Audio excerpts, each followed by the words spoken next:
শানু সত্যি তাহলে সৈনিককে বিয়ে করতে চায় না? না বাবা, ও সৈনিককে বিয়ে করতে রাজি নয়। ওর কি অন্য কাউকে পছন্দ করে? বাবা, শানু নন্দিনীকে ভালোবাসে। ভালোবাসে? পেঁয়াজি? সে ছোট্ট পেঁয়াজিটার ভালোবাসার বোধ জেগেছে। চমৎকার, নন্দিনীর সঙ্গেই বিয়ে দাও। দারুণ বউ হবে তোমার, দারুণ দারুণ বউ হবে। আমি তোমাকে বলছি, সৈনিক থেকে 1000 গুণে ভালো বউ পাবে। আর ওই পেঁয়াজি একটা যোগ্য সহধর্মিনী পাবে।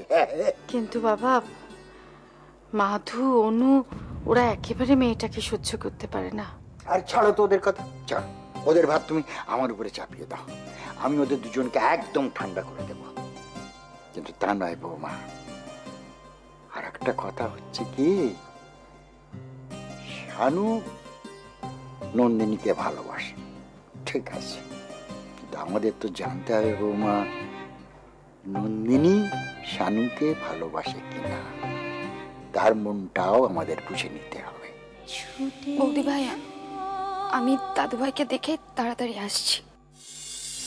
দেখলে তো, আমি বলেছিলাম না, ওই মেয়ে শানুকে কিছুতেই ছাড়বে না। ওর পেছনে একেবারে আঠার মতো লেগে রয়েছে। কি হলো, এখনো দাঁড়িয়ে আছো কেন? বেরিয়ে যাও। Get lost! মা, এতদিন ধরে এত কাজের লোক রেখেছো, কত মাইনে দেবে না দেবে আমি কখনো কিছু বলেছি? আমি মাথা গলিয়েছি তোমাদের মধ্যে? কিন্তু আজকে বলছি নন্দিনীকে এখান থেকে বার করে দাও। That's my last word. আমরা বোধহয় আমাদের সিদ্ধান্তটা ওর উপরে চাপিয়ে দিয়েছি, ওর মতামতটা নেওয়ার প্রয়োজন মনে করিনি। দাদাই, আমি কি একবার ছাদে গিয়ে দেখে আসবো? সাথে দেখবি? আচ্ছা, বেশিক্ষণ দেখবি না, তুই নিয়ে চলে আয়, এখানে নিয়ে আয়, তোদের দুজনকে আমাদের কিছু বলার আছে। যা তো। তোমার ভালোবাসা মানুষটাকে ওই পৃথ্বীরাজ,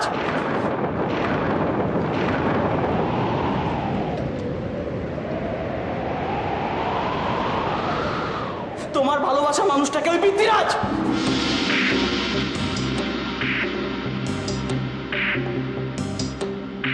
ও যদি তোমার কেউ না হবে, তাহলে ও কেন বারবার তোমার খোঁজ করে? বলো নন্দিনী, চুপ করে থেকো না, আমার কথার উত্তর দাও। আজ আমাকে তোমার সব কথা জানতেই হবে। আমি তোমার জন্য আমার জীবনের সবকিছু বাজি রেখেছি, শুধু তোমাকে ভালোবাসি বলে। তুমি আমাকেও ভালোবাসো না, তাহলে তোমার ভালোবাসা মানুষটা কে নন্দিনী? বলো বলো বলো, ওই বিদ্যা তোমার হাজবেন্ড। চুপ করো,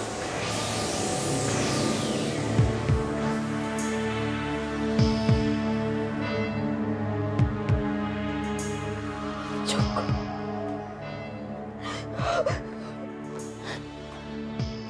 তুমি এখন কোথায় যাবে?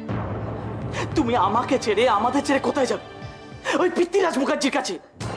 ওই পৃথ্বীরাজ মুখার্জিকে তুমি খুব ভালোবাসো, তাই না? হ্যাঁ, বাসি।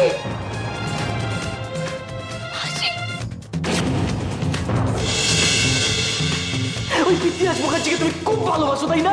হ্যাঁ, বাসি। ওই পৃথ্বীরাজ মুখার্জি আমার বাবা।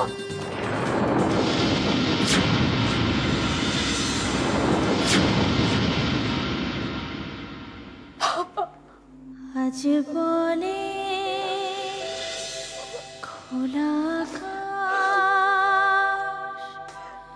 ওই দুহাত বাড়িয়ে আমি কি করলাম?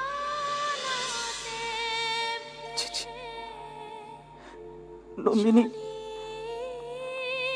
নন্দিনী, আমি তোমাকে এভাবে কষ্ট দিতে চাইনি।